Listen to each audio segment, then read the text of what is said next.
in downtown Fort Worth at Ojos Locos Sports Cantina. I am Mac Engel of the Fort Worth Star-Telegram, here for another edition of the Mac Attack and a little Kahlua.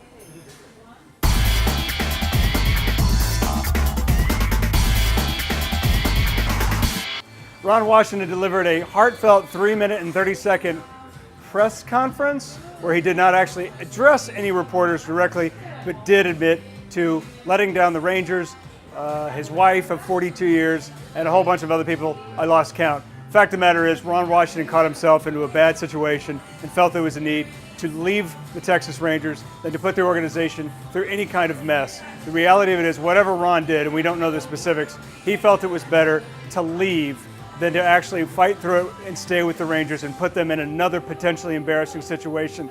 Bottom line is, it stinks. This guy was a great manager for the Rangers. He got them to consecutive World Series. It's a bad way to go out for a really good guy. And ultimately, however, this one's on Ron. And actually, one of the few things this season that is not on the general manager, John Daniels, or their owners.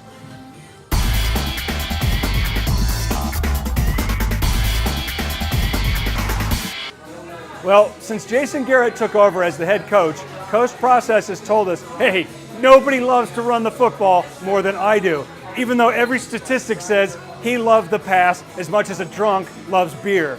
The Cowboys right now have completely committed themselves to a strong offensive line, to DeMarco Murray, and if they continue to run the ball the way they did in the first 2 games of the regular season, they can pull this off.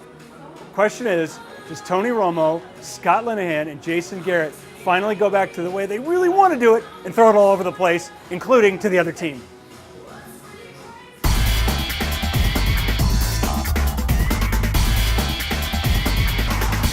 I cannot see Michael Young being named the manager by John Daniels of the Rangers. If JD were somehow to leave, that's a possibility. You're starting to see way more guys leave their careers and start to be managers right away. Don't rule this one out. Just rule out the possibility that JD is going to hire the guy that he went out of his way to trade as a player.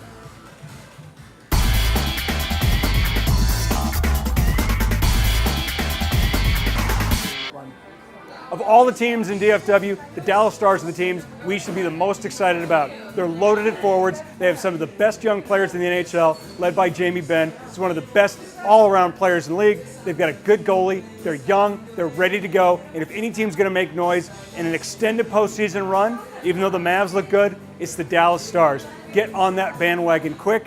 They're about ready to roll.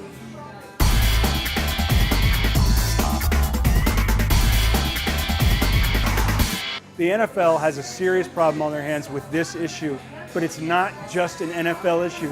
This problem isn't just endemic to the National Football League. This is a society issue, and if the NFL is smart and wants to get ahead of it, they will try to be the leaders on this and try to affect genuine societal change.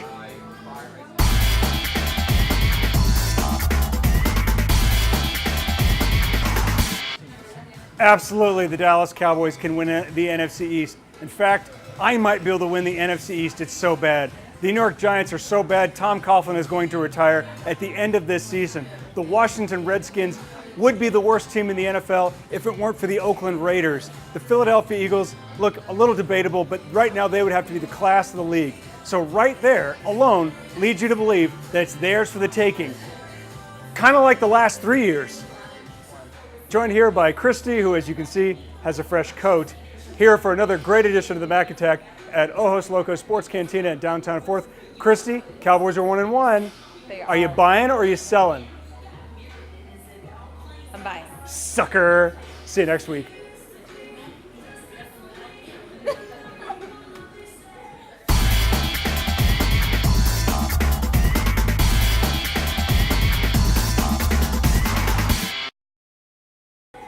How's that coffee shot? Not bad. It's a little disgusting and sugary.